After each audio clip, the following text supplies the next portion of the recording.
तो ये जब ये कष्ट आते हैं, इन कष्टों से घबराना नहीं चाहिए। कष्ट और परेशानियां हमें जीवन को और अच्छी तरीके से जीने की प्रेरणा देती हैं।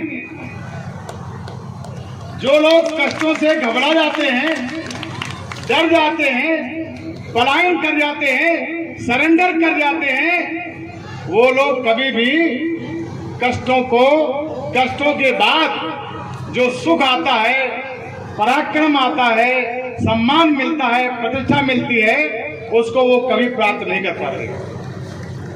काली घनी अंधियारी आंधी तूफान को आता हुआ देखकर जो लोग अपने घरों में दुबक जाते हैं, वो उस आंधी और तूफान के जाने के बाद जो शीतल मंद सुगंध पवन चलती है, उसका आनंद नहीं ले पाते। हमको कैसा जीवन अपना जीना चाहिए? समय है कि नहीं है? हमें कैसा अपना जीवन जीना चाहिए? हमें एक बात से समझना है, ज्यादा लंबी बात नहीं करेंगे हम। एक बात से समझना है कि क्या ईश्वर ने हमारा निर्माण किया, तो उस ईश्वर ने हमको अपने इस शरीर का इस्तेमाल करने का तरीका नहीं बताया। अरे इंसान जिन वस्तुओं का निर्माण करता है, उन वस्तुओं के उपयोग का तरीका लिख करके देता है। बोलेरो है, स्कॉर्पियो है, पजेरो है, फॉर्च्यूनर है, BMW है, मर्सिडीज है, या तमाम कोई गाड़ी मोटरसाइकिल है, जब बेची जाती है तो सर्विस बुक साथ में दी जाती है, और वो सर्विस बुक में लिखा होता है कि देखो भाई, इसको ऐसे ऐसे प्रयोग करना, जब इतनी स्पीड हो तब ये गियर डालना, इतनी स्पीड हो तब ये गियर डालना, और जब इतने किलोमीटर चल जाए तो पहली सर्विस कराना, दूसरी कराना, तीसरी कराना, और 10,000 किलोमीटर से ऊपर कभी चलाना नहीं बिना सर्विस के। दवाइयां बनाता है, दवाई वाला वो भी स्लिप डाल देता है कि भाई इसका as per the direction of physician you have to use this thing. Physician के निर्देशानुसार आप जो करिए। इंसान बनाई हुई वस्तुओं को उपयोग का तरीका बताता है, और जिस परम पिता परमात्मा ने हम सबको बनाया है, क्या उसने इस वस्तु के उपयोग करने का तरीका नहीं बताया होगा? अब इसकी सर्विस बुक कहाँ है? अगर हम लोगों को भेजा है उसने किसी वस्तु के रूप में, तो इसकी सर्विस बुक कहाँ है?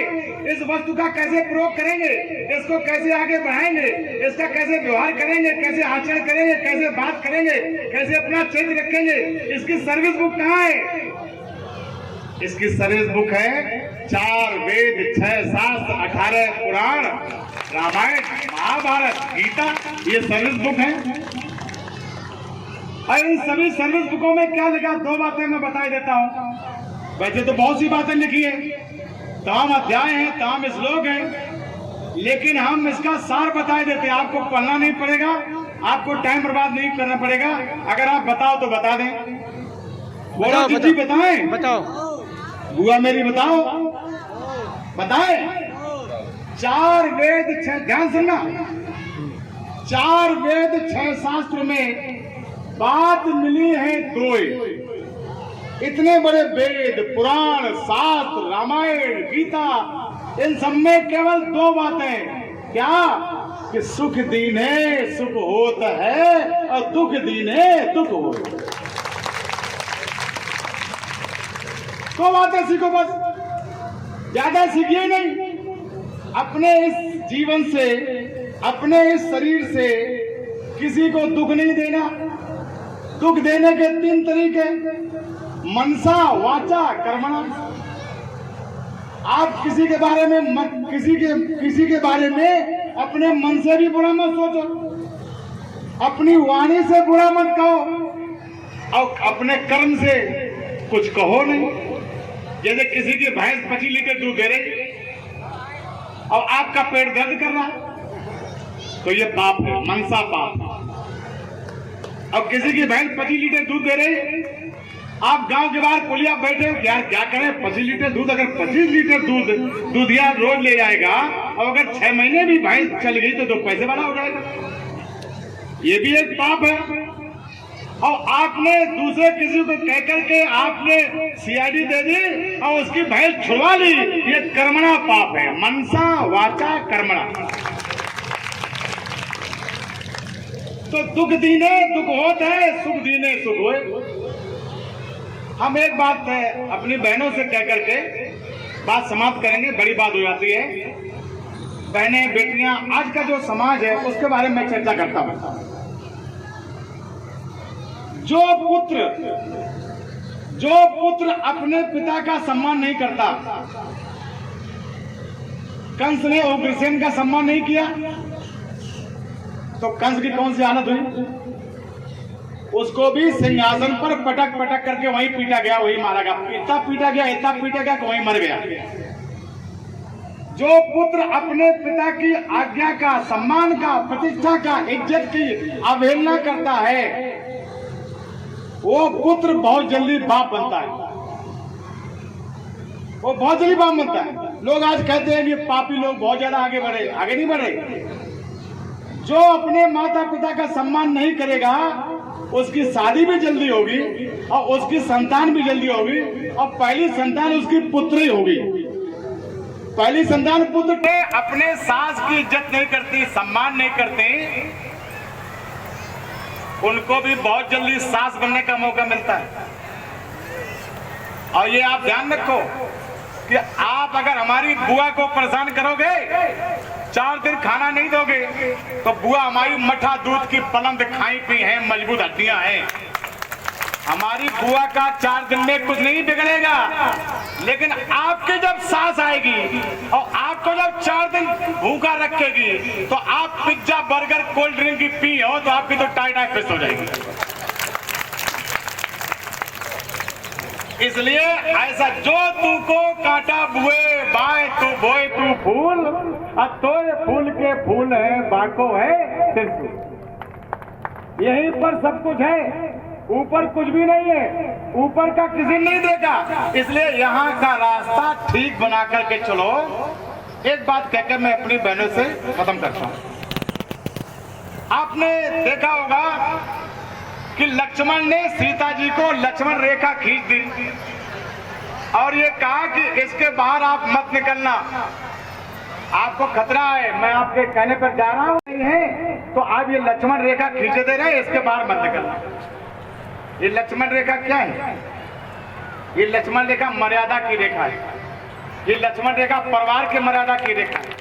ये लक्ष्मण रेखा समाज की मर्यादा की रेखा है। ये लक्ष्मण रेखा पूरे जात समाज की मर्यादा की रेखा है। इस मर्यादा की रेखा को जो बहन बेटी पार करेगी उसको रावण ही मिलेंगे, रावण मिलेंगे सामने, तुरंत रावण ही बैठे हैं खड़े। और रावण क्या हाल करते हैं ये आप समझ रहे हैं। 48 टुकड़े रावण करके फ्रिज में रखते हैं। इसलिए समाज की जो मर्यादाएं हैं उनको संरक्षित करना चाहिए, उनको पल्लवित पोषित करना चाहिए, बनाए रखना चाहिए। मैं बहुत ज्यादा आपका समय नहीं लेकर के एक बात मैं कहना चाहूंगा कि जो अपना अधिकार नहीं ले पाता वो लाचार कहलाता है। भगवान कृष्ण ने ललकार करके कहा अर्जुन से कि लानत है अर्जुन तुम्हारे इस धनुष को, गांडीव को, लानत है भीम तुम्हारी गदा को, लानत है नकुल सहदेव तुम्हारी तलवार को, और लानत है युधिष्ठिर तुम्हारे भाले को। तुम दुर्योधन से, कौरवों से अपना हिस्सा नहीं ले पा रहे हो। लानत है तुम्हारी बहादुरी को, लानत है तुम्हारी क्षत्रियगिरी को। यदि आप सक्षम हैं तो अपना हिस्सा लीजिए, और यदि सक्षम नहीं है तो कोई बात नहीं। हमने एक ट्रक में गाड़ी मेरी पीछे ट्रक गया था आगे, तो ट्रक में लिखा था कि यदि उसमें लिखा था कि हिम्मत हो तो पास कर, पीछे लिखा दम हो तो पास कर और नहीं तो बर्दाश्त कर। तो अगर दम है हम में, कुव्वत है हम में, तो हमको अपना हिस्सा लेना चाहिए, और नहीं कुव्वत है तो कारों की तरह बैठ जाना चाहिए। उनके लिए एक बात कही, एक शायरी कहकर मैं खत्म करता हूं कि आंखें मूंद लेने से खतरा टल नहीं जाएगा, आंखें मूंद लेने से खतरा टल नहीं जाएगा, और देखना वो पड़ेगा जो देखा नहीं जाएगा। बहुत बहुत धन्यवाद, आप सबको प्रणाम करता हुआ अपनी बात समाप्त करता हूं। धन्यवाद।